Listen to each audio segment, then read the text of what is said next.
topic that I want to talk about, because I also think this is a place where we need to really encourage that couples come together, work with couples like yourselves to navigate this very, very, very difficult and choppy waters around this breaking free from the betrayal, how to find freedom from relational trauma. Relational trauma in and of itself is something that Lori, I know you went to school on this, studied from Barbara, herself, that I talked to earlier today.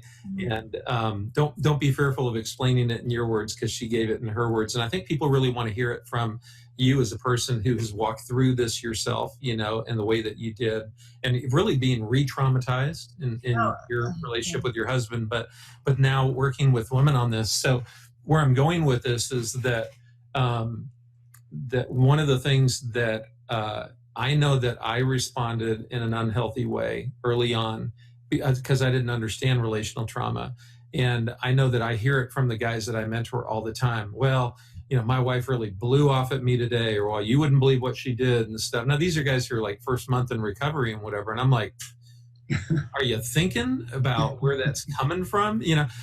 But again, I know that, and my wife tells me this all the time. She said, Michael, you know a lot about this topic that a lot of people don't know about. So what may seem very commonsensical to you, they just haven't learned about those things. And once they do, I think they'd be able to handle it better. So I always intro these way longer than I probably need to. But tell us a little bit about your experiences with relational trauma and what kind of impact that has on this overall recovery process. It was huge. I mean, like in the blindness interview section we just did, I always thought the porn was the worst part. I kind of knew that the lying was the worst part, worse than porn.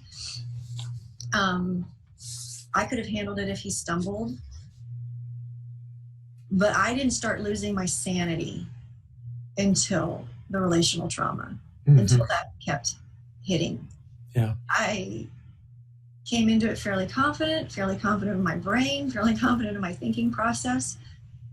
And I can't say he was gaslighting. It certainly was not intentional, but that delusion that we just covered in the last section, he was like, no joke, deluded in some areas. And he was so... Oh, I can guarantee you he was. We call it temporary insanity.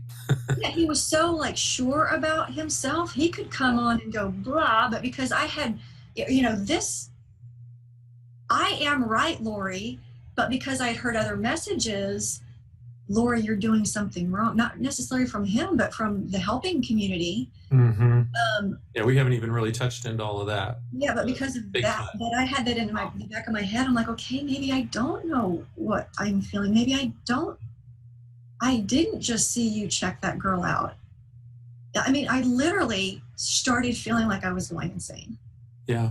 And that's the worst part. And I tell people, the porn is one thing, the lying is the other. That other piece that I addressed in the other interview I mentioned was I could no longer trust myself. Yeah. And when I can no longer trust myself, I can no longer trust that inner voice in me. I can't hear God anymore. Because he speaks in a still small voice. Yeah. So that's my experience with it. And I hated that piece was one of the last piece we learned about, the trauma piece of it.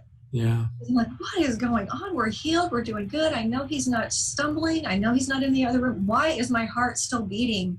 I would go down the mall and I'm not even with him. We don't go to the mall together. I would go to the mall and see several large posters, and my heart would start beating, thinking he would trigger on that. Yeah. You see why it came last?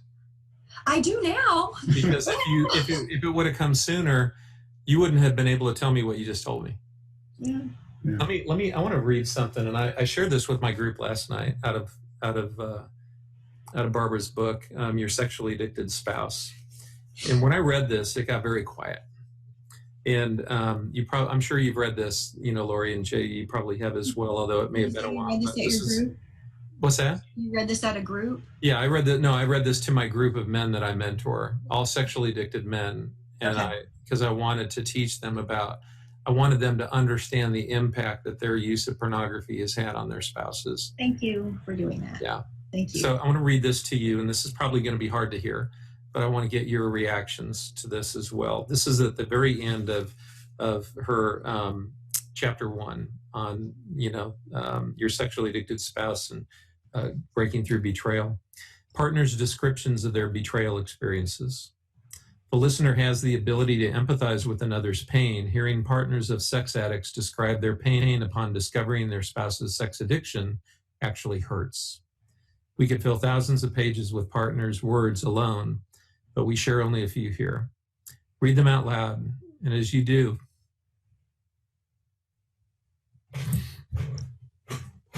listen to what you hear. So these are the words that women use to describe their feelings. It left me shell-shocked. I threw up, couldn't sleep, couldn't eat, and cried constantly. I felt horror, anger, rage, terror, fury at God. I loved my husband and I wanted his comfort, yet he was the source of my searing pain. I frequently had disturbing dreams and nightmares. I couldn't read, nothing made sense. I totally lost my ability to concentrate. I got lost a lot. My initial reaction was to shake uncontrollably.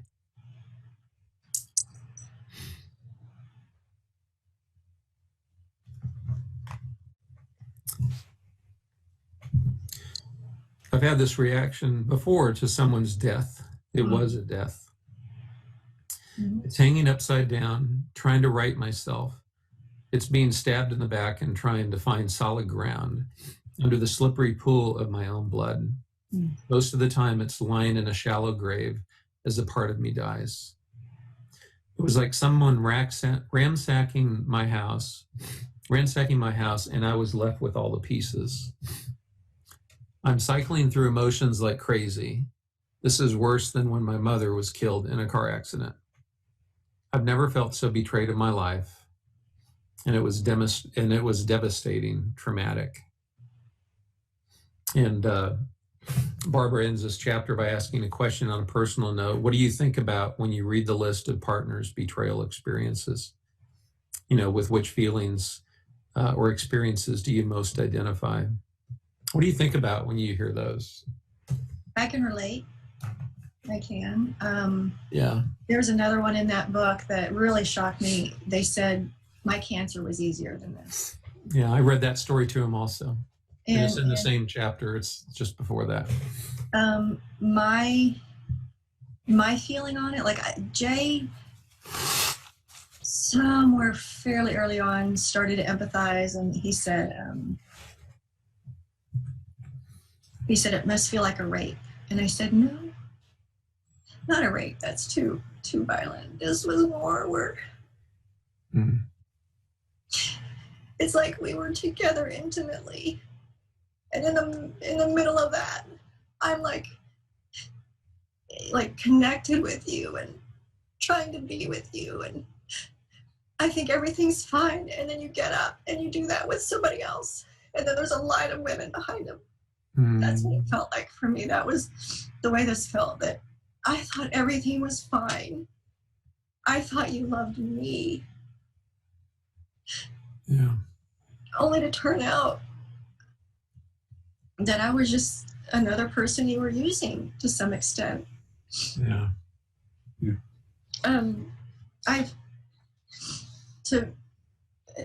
asked what comes to mind.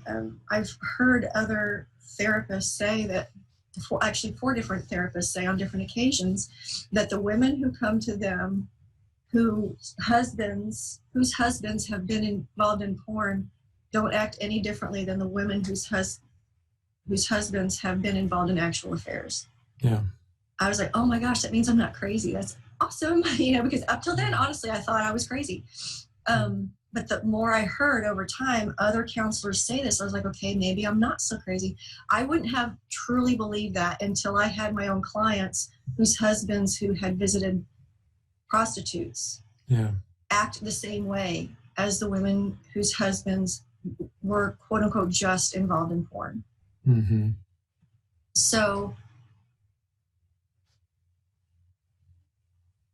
it is traumatizing, like no joke. I tell the guys, this is like no joke, PTSD level traumatizing. I don't mean to make light of what our veterans in the military, our servicemen and women in the military have been through at all. But I do use, I say, would you do this to an Army vet who is now home from the war, and here's a car backfire and they hit the deck? Would you treat them this impatiently? Would you tell them, it's been 3 months, get over it? Yeah. You know? It's like, would you keep a car that backfires all the time? Right. Yeah. Yeah. What are your thoughts on that, Jay? Because I know that, here we are, we're all sitting here crying. Yeah. Now, the good news is this stuff has penetrated our heart to a point where it breaks us. Yeah. And yet, I'm sure you remember a time, like I remember a time, where those words would have just been like water on a duck's back. Yeah. Not even come close because we'd hardened ourselves. Yeah. And that's the difference between the guys that I've worked with who have a chance at saving their marriage, if that's important to them, and the guys who struggle and take longer and who have walked away from my program, are the guys who are like, if you want, it's not even if you want my cell phone, it's here's my cell phone, here's my laptop, here's this, here's the route I'm going to take to work so that I don't see billboards. They're willing to enter in to their wife's pain, and they're willing to see the world from her perspective. Because, okay, you've confessed to your wife, you've gone and you've taken a polygraph, and now you walk out and you're clean. That's like step one. Step two is, can you become a safe place for her? Because there's no real other way for a guy to help a woman who's right dealing with this, right? You've got, you can't fake it anymore. You've got to become safe. Right. And this requires what we refer to as the third type of love, which is, I will give of myself even if I get nothing in return. And he's learned that kind of love. Yeah. And the problem is, I think that's part of, we go back to delusion and denial and the fog and how I misunderstood relationship and how I misunderstood what it means to be Christ-like for my wife. And that is, if not to become a doormat, because that's a very complex conversation, but being willing to lay down and say, I'll quit my job, I'll give you my cell phone, I will let you drive the car everywhere we go. Whatever it takes for her to feel safe, not all those things. But it's going to, and we'll get into this when we talk about rebuilding trust. It takes a radical level of openness to fix this. Yeah. It is not handing your wife a polygraph that says, I'm not lying anymore. Yeah. It's not saying I have covenant eyes on my computer, so everything should be fine. I was doing all of those things when I was lying my butt off. Yep. I was so good at hiding it that she thought I no longer had a problem. Yeah. And so now, if I don't do something new, if I don't do something that is safe for her, it looks like all the same stuff I've done in the past. Yeah. And for me, it was, it needs to be long-term. Yeah. It's not just a short-term thing. I did it before. In fact, I noticed this pattern in our relationship where I would compliment him, oh my gosh, you're doing so well, thank you so much. And then it would drop off. It needs to be long-term. And there was something else I wrote. It's it would have been different for me if I had said, Jay, this is what I need, X, Y, Z, A, B, C, and everything in between. Whatever it was that I said, and he had said, nope, I either can't do it, I don't want to try, or I just will not do that for a woman, or whatever his attitude might have been. That would have been easier than the back and forth, because then I would have had to make a decision. You're not going to do it. Okay. I need to learn how to take a no. And now I need to cope. It was the back and forth. Yeah. It was the doing it for a little bit and then it dropping off, the doing it for a little bit and then figuring out, or, determining in himself, I shouldn't have to do this. It's the back and forth. Very inconsistent, right? Yeah. Mm-hmm. Yeah. That inconsistency led to some of the crazy making Relational trauma. Of the relational trauma, because I would tell her, I checked out a woman at the grocery store, and then a week later we would have the same conversation, and it's like, oh well, it wasn't as bad as what you are thinking right now. I would minimize it. I would then go back and try to salvage my image at the cost of her sanity. Yeah. And one of the things, so I have a set of 3x5 cards I go through every night that are part of my daily disciplines. And one of them says, we already know the problem exists. Denial or resistance just prolongs the pain. Wow. Say that again. That's really good. We already know the problem exists. Denial or resistance just prolongs the pain. No kidding. And from guys, from your standpoint, it prolongs your pain too. Yeah. Let me make this, let me work with your own selfishness. If you want the pain to stop for you, own your stuff. Yeah. Because own it long term. Just step into it, because every time you try to cover your image, every time you try to, minimize, that sets off her triggers. That puts her antenna even higher in the air. And so now it's, it leads into a new whirlwind of things versus, yep, that's what I did. Yeah. Or even being willing to sit in an uncomfortable accusation that isn't true. I totally saw you checking that woman out. Okay, you're right. I might have. That may be very painful for you that I would check out another woman while we're out on our date. Who cares if I did or not? I'm there to be her safe place versus to be the one that makes it correct. The one that says, no, you didn't really see that. It's irrelevant. I want to be the safe place for her to say, wow, I can understand that would be so painful for you. And that's empathy. Empathy is the key tool that guys need to develop to deal with the relational trauma. And even to the point where I sometimes have to think of myself as a third person when Lori is talking to me. Because if I don't, I get triggered in my own identity, my own sensitivities. But if I can listen to her as someone she knows who's talking to me about her husband, yeah. As objectively as possible, or even like a reporter or someone, without judgment. Right. Trying to listen to her with my own triggers well under control or whatever, so that she can speak from her place of pain. And I can be that safe place to go, wow, that's so incredibly painful. Yeah. And that's so healing. Yeah. Yeah. Well, let me ask you this to wrap up on this topic.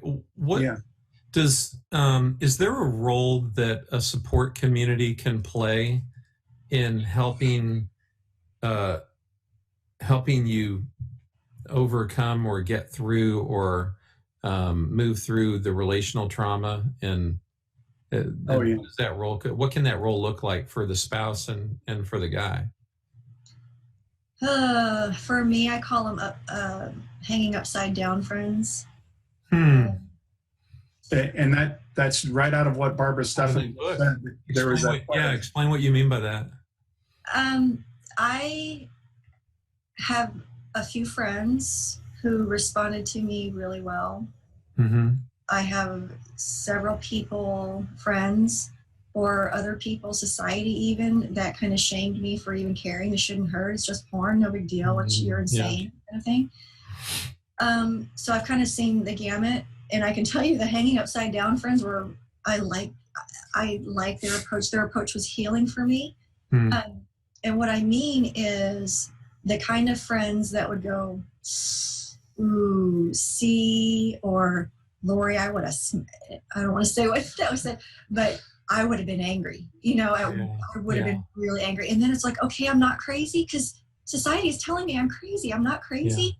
And like, some of these weren't even women whose husbands dealt with this. They didn't even. So that was really, really helpful.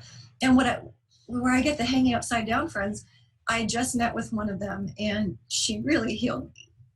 Because I'd finally been told, you're not crazy. I let that kind of, that right there was all I needed to hear.